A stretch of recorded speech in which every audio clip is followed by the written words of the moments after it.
My husband and his new wife called me a parasite because I called him out for missing half of his child visitation. Now I am going full custody. So, to start with, my ex Harry and I have been divorced for 6 years. We dated a bit in high school when I visited a relative in his hometown for the summers, but I would break up with him when I went back to my city for school, which is about 2.5 hours away. We kept in touch on Facebook then, but he transferred to my school in my sophomore year of college. We got back together and married right after I graduated and moved to my hometown. Our kids, Matt, 11, and Elise, 8, came pretty quickly, and we had a few good years before I felt as if I was already a single mom of 3 kids and was sick of working, doing all the childcare, and all of the cleaning/cooking/planning. We tried therapy but ultimately decided that it wasn't going to work. For 3+ years, it was fantastic. We had a wonderful 50-50 co-parenting relationship. He was such a better father when he had them all to himself, and I had the breaks I had been begging for. We agreed never to badmouth the other in front of the kids or make them responsible for our feelings. We didn't have to spend a fortune on a divorce because we could amicably work everything out, which only benefited our kiddos. In later 2022, he let me know he had gotten back together with Amy. He said her name a bunch like I should know who she was, and I finally asked,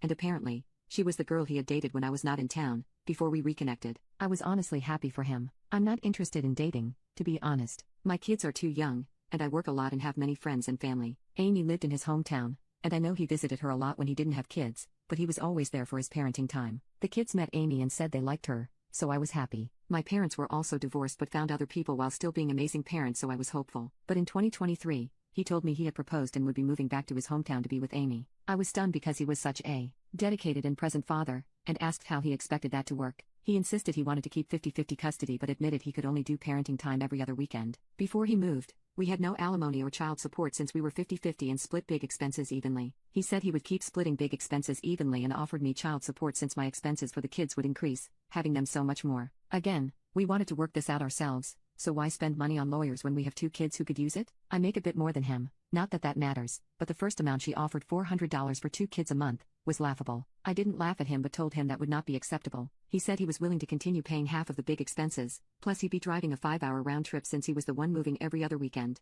I thought about it a lot and figured that I am fine financially and didn't want to bankrupt him for child support. The most important thing to me was that he continued to be a present and amazing father and said I would be okay with $600 a month plus the shared big expenses. I thought he would be happy with this, but he kept grumbling that he thought $400 was more than fair. Ultimately, he agreed to $600. Again, I wanted to make this work for my kids, so please don't tell me I was an idiot for some of these things. I went out of my way to be helpful. I am single and have many family and friends, so I had more free time. If they had things going on, I never minded keeping the kids for their weekend, always encouraged the kids to be excited to go there, bought gifts from them for things like Father/Stepmother's Day, Christmas, birthdays, and even worked it out for my relative in their city to pick our kids up from their wedding ceremony since they had an adults-only reception. These kind gestures were never reciprocated. I tried to brush it off and thought maybe I was just doing too much and tried to take a step back when the kids told me that some of the weekends they stayed with me, Harry and Amy had gone on vacations to places like Europe and Disney. I don't follow them on social media, so I had no idea. I go on vacations, too, but going on such an expensive vacation and not taking my kids sounds nuts. They're great travelers. We went to Japan last summer and had a blast. Maybe I'm an annoying parent, but I couldn't believe he'd leave the country or go to freaking Disney and not only not take the kids but not even let me know. I wanted to remain amicable, but after I found that out, the favor stopped, and for the past few months, anytime he asked me to keep them for a weekend because they had plans, I'd say oh sorry, some good luck. Yes, even if it was far in advance. I wasn't trying to be petty, but it wasn't as if they were ever asking to switch weekends. It was always just skipping them. I know his family is useless, but I have no idea about hers. He should be able to make time for his children 4 days a month. Then, a few months ago, I found out he'd been asking my relatives in his city for help. I didn't want to keep bothering them, so I said yes to keeping the kids more. However, I kept track of them whenever he asked me to keep them. Over a 5-month period, it was 5 times. Around that time, Matt had told me some pretty upsetting things and confided that he was okay with staying here more. I was clear that he could tell me anything and that nothing was his fault at all. But he told me when he was at his dad's, both he and his sister needed to be in their rooms at 8 p.m. They were not in bed, but they weren't allowed to be in the living room or anything or have friends over. I asked if his dad and Amy were home during these times, and he said yeah,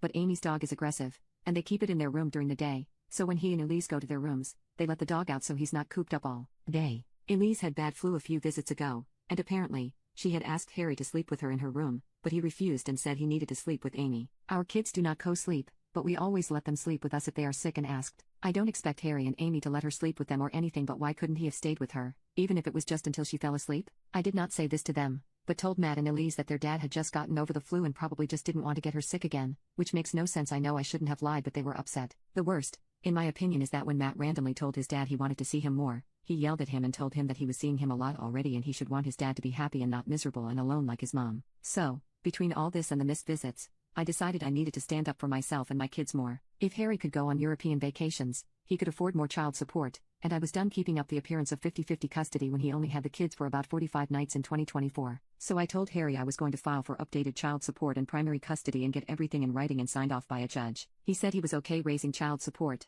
that he had gotten a few raises since we settled it, and that he would be fine with upping it to $750. First, you got all these raises and didn't even think of raising it yourself despite skipping almost half your agreed visitation. And that low amount. I told him it was insulting and we could just let the court figure it out. He reminded me that I made much more than he did, and I was like, yeah, that's why I'm able to take them on vacations when you couldn't scourge up enough money to take your children to Disney World. I know that was immature, but I was pissed. He tried fighting more, but I told him I didn't intend to fight with him outside of court, so I filed. Because in writing this, the judge agreed to almost all of my requests. Child support was increased, I have primary custody and decision-making, and it can be adjusted more if he continues skipping weekends. To be honest, this has helped me tremendously with the kids and their increasing expenses and needs. We only communicate via text or email, and it's only about the kids. But our mutual friend told me that at a wedding recently, Amy and Harry spent much time complaining about me, calling me high conflict and a parasite, and much worse things happened when they drank more, but I won't repeat them. I got upset. My only goal is for my kids to have a great childhood and a present dad, and I feel like I fucked that up.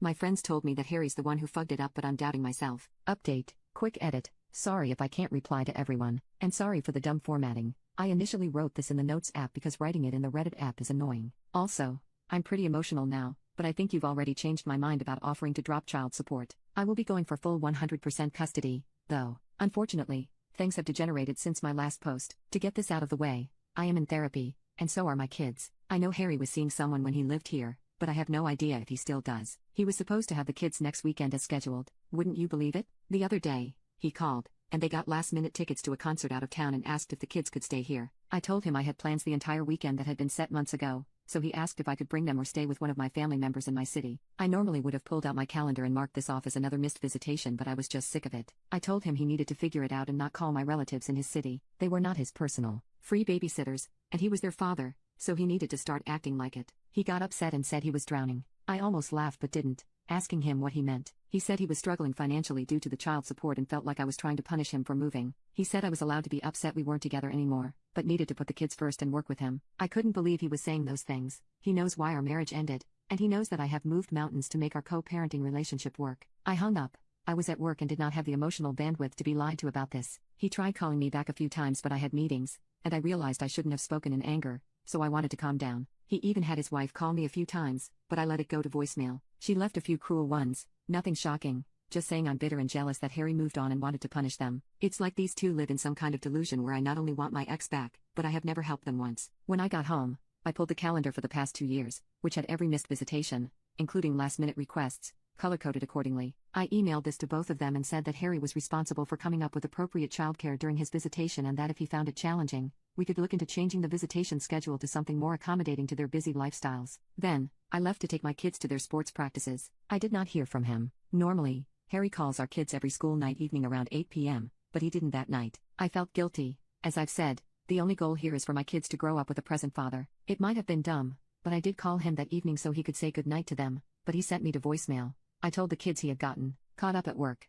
At about 3 a.m., he sent me maybe the longest text in recorded history. I have my phone on sleep mode but keep his and my parents' numbers able to alert me for obvious reasons. I'm a light sleeper, so I did wake up, but I was half asleep, saw how long the text was, and decided it was a problem for the morning. I wish I had gotten up because he sent a few more. The texts proved that they do not occupy the same reality as mine, that they were all self-centered and deranged, and even when he brought up the kids, it was all about him, his wife, and their lives and feelings, saying, "It is my job as a mother to facilitate the kids' relationship with him because he could have easily forced me to move to the city he's in but chose not to so I could stay here with my support system. I don't thank Amy enough for opening her life to the kids by keeping her dog in their room when the kids are here and giving them their bedrooms even though they're empty much of the time. He and Amy are young newlyweds and deserve to have that honeymoon period with trips and opportunities without me making roadblocks." A lot of it was that insane belief that I am somehow jealous and have always been jealous of Amy and needed to get over that for the kids. My cruelty knows no bounds because I have never driven the kids to him in his new city. The court order is for him to do so since he's the one that moved and, no offense, I'm already furious that my kids have to spend so much time in the car every few weeks. I'm not putting miles on my car so he doesn't have to drive more. At one point, because I know the kids hate the long drives, I offered to split the cost for flights between our cities, and he refused, saying the airport in this city was annoying to get to. They might just get full custody and make me the one to jump through hoops to see my children so that I can know how they feel. Accused me of financial abuse for upping child support when I wasn't destitute. Unless I'm living under the poverty line, my kids don't deserve financial help from their father. I have PTO to burn and decided to take one today because I'm overwhelmed and upset about all this. Yes, I took a screenshot of all of these for my lawyer. I don't want to be the cause of my kids' father abandoning them, but I have been at and beyond my limit for so long I don't know what to do. They both treat me so horribly and make these assumptions that are just simply not true. I want my kids to have their dad in their lives. I've run myself ragged making it work, taking up the slack when they dropped weekends, doing all of the mental heavy lifting for looking ahead, and switching weekends if, for instance, Father's Day falls on mine or her birthday falls on their weekend and planning ahead of time / contacting them. I'm so done. I want to offer this. Fine, you win. No more child support. Keep all your money. You can see the kids the weekends after Christmas, Thanksgiving, and Father's Day. Otherwise, they're with me. You two can live your child-free life and I will be just fine without you. I can't keep putting up with this abuse. I'm at my breaking point.